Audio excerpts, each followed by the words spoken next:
she needs to go to an institution? Does she need to go? Did he examine her? Dr. Burke says she may be brain damaged. Slightly brain damaged. I told him he was slightly incompetent, and I hope someday soon he'd be slightly dead. He claims not to know she was taking so much. That's why he's so eager to put her away. He's afraid of a malpractice suit. I told him I was considering it. Irresponsible shithead. Why does he keep prescribing her so much? Doesn't he know? It's not just him. She's got a doctor in every port. Here's how she does it. She sees a doctor for back spasms. He writes her a prescription. A day or two later, she goes back, says she pulled a muscle. Writes her another one. Then she lost her prescription. More pills, and the dosage is wrong. More pills, over and over. Until she gets one too many trips, and he says, "That's it. I'm not prescribing anymore." So she pulls a sheaf of prescription receipts out of her purse and says, "I'll go to the AMA and I'll have your ass in court."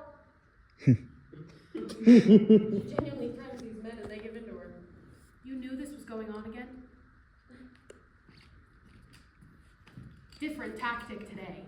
Just at her wounded best, some wilting hothouse flower, which made me look like Bette Davis. Oh, God. She claims she gave us this speech, this big speech, that she's getting clean, this big sacrifice she's making for her family. You remember when we took her to the psych ward, that stunt she pulled? Which time? I wasn't there. Big speech, the sacrifice she's making for her family. Right, she's let her family down, but now she wants to prove that she's a good family member. She smuggled Darvocet into the psych ward. In her vagina. She gave us this speech while she's clenching a bottle of pills in her cooch, for God's sake. God, I've never heard that story. Did you just say cooch? The phrase mom's pussy seems a bit gauche. A little more comfortable with cooch, are you? What word should I use to describe our mother's vagina? I don't know, but... Mom's beaver, mother's box. I'm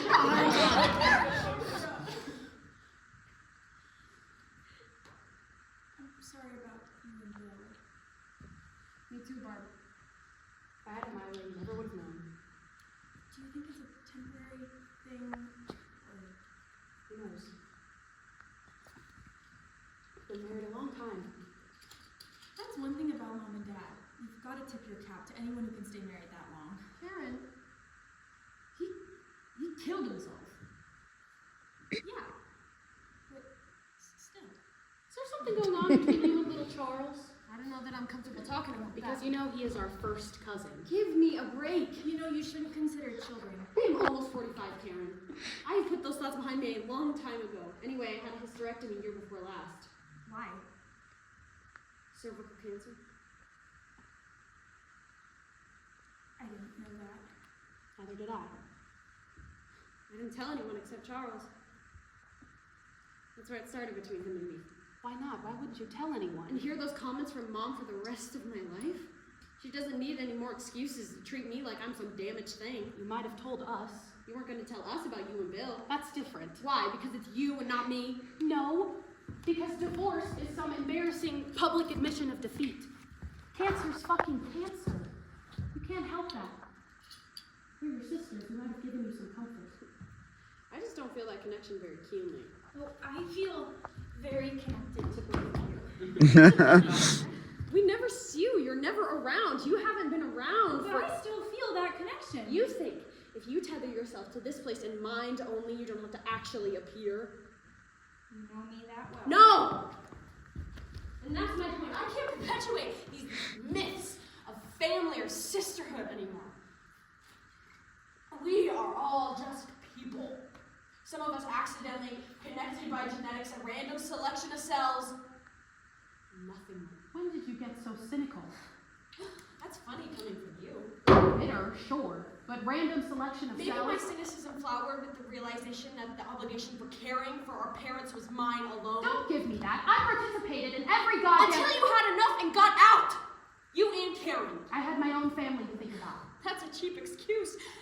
As if by having a child you were alleviated of all responsibility. So now I'm being criticized for procreating? I'm not criticizing. Do what you want. You did. Karen did. And if you didn't, that's not my fault. That's right. So don't lay the sister thing on me now, right? I don't buy it. I haven't bought it for a long time. when I leave here, and leave for good, I won't feel any more guilt than the two of you did. Who says we don't? Are you leaving here? Charles and I are going to New York. What the hell are you gonna do in New York? We have plans. Like what? None of your business. You can't just go to New York. This isn't whimsy. This isn't fleeting. This is unlike anything I have ever felt for anybody. Charles and I have something rare and extraordinary and something that very few people ever have. Which is what? Understanding. What about Mom? What about her? You feel comfortable leaving Mom here? Do you?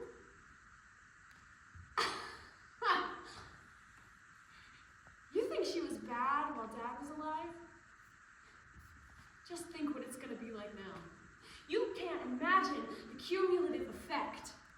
After a month, after a year, after many years. You can't imagine, and even if you could only imagine for yourself. For yourself. The favorite. Christ, Mom pulled that on me the other day about Dad, that I was his favorite. Well, that's not true. You weren't his favorite, I was. You were Mom's favorite. What? Thanks, Ivy. You don't think so? Good God, Barb, I lived my life by that standard. She said he was heartbroken when we moved to Boulder. Mom was heartbroken, not Dad. She was convinced that you left to get away from her. If you were Daddy's favorite, then you must take his suicide kind of personally. Daddy killed himself for his own reasons. And what were those reasons? I won't presume. Aren't you angry with him? No! He's accountable to no one but himself. If he's better off, and I don't doubt that he is, who are we to begrudge him of that? His daughters? Yeah. And I'm fucking furious. That selfish son of a bitch. His sadness, his melancholy, he could have, for me, for us, for all of us, he could have taken care of us, included us, talked to us. You might not have liked what you heard. What if the truth of the matter is that Weston really never liked you? That he never liked any of us? That he never had any special feeling of any kind for his children? You know that's not true. Do I? How do you? You said you were his favorite. Only because he recognized the kindred spirit.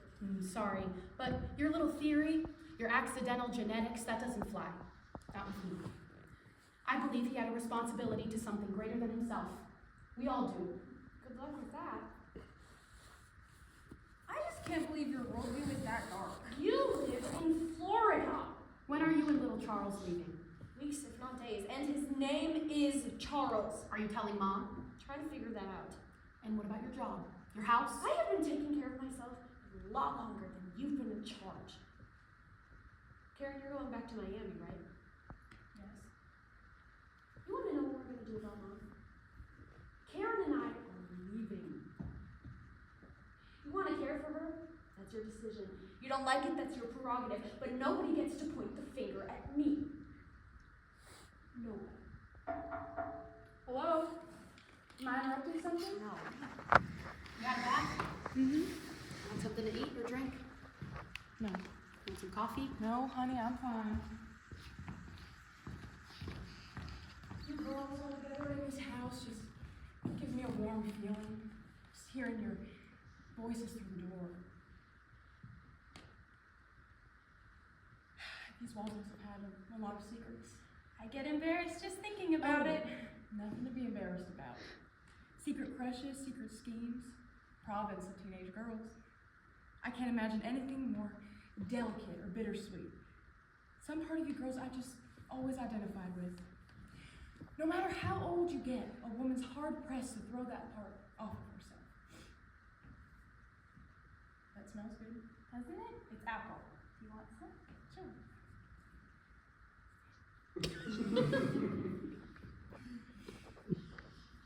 I ever tell you the story of Raymond Qualls? Not much story to it. A boy I liked when I was 13 or so. Real rough-looking boy. Beat-up Levi's, messy hair. Terrible, terrible underbite. But he had these beautiful cowboy boots.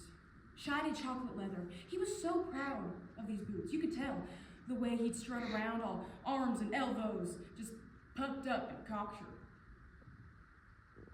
I decided I needed to get a pair of those girly boots. But I knew he'd ask me to go steady. I convinced myself of it. He'd see me in those boots and say, "Now there's the gal for me." Found the boots in a window downtown and just went crazy. I'd stay up late in bed, praying for those boots, rehearsing the conversation I was going to have with Raymond when he saw me in those boots. Must have asked my mama 100 times if I could get those boots. "What do you want for Christmas, Vi?" "No, I'll give it up. I'll give it all up just for those boots." Bargaining, you know. She started dropping hints about a package under the tree she had wrapped up, about the size of a boot box. Real nice wrapping paper. "Now, Vi, don't you cheat and look in the tree before Christmas morning." Little smile on her face. Christmas morning, I was up like a shot, tearing up the wrapping paper under the tree. There was a pair of boots, all right. Men's work boots. Holes in the toes, chewed up laces, caked in mud and dog shit. Lord, my mama laughed for days. Please don't tell me that's the end of the story. Oh no, that's the end. No. Well, that's the worst story I ever heard. It makes me wish for a heartwarming clawhammer story. No, my mama was a nasty, mean old woman. I suppose that's where I get it from. You're not nasty, mean. You're our mother, and we love you. Thanks, sweetheart. Hey, y'all, I need to talk to Mom for a minute.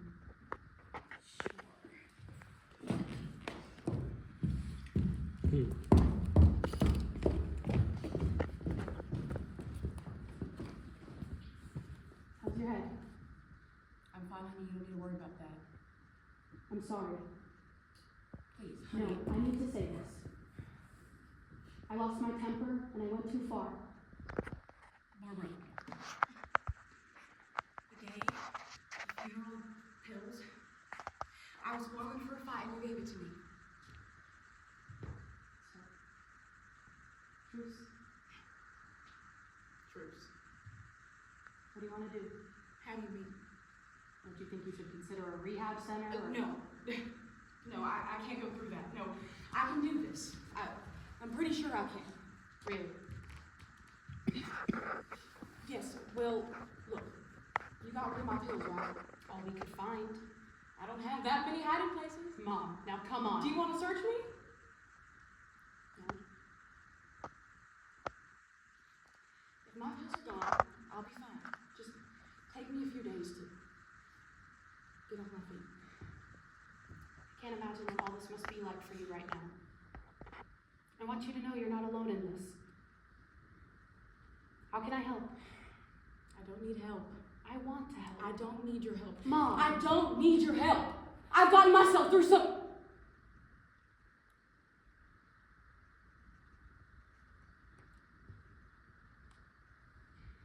I know how this goes.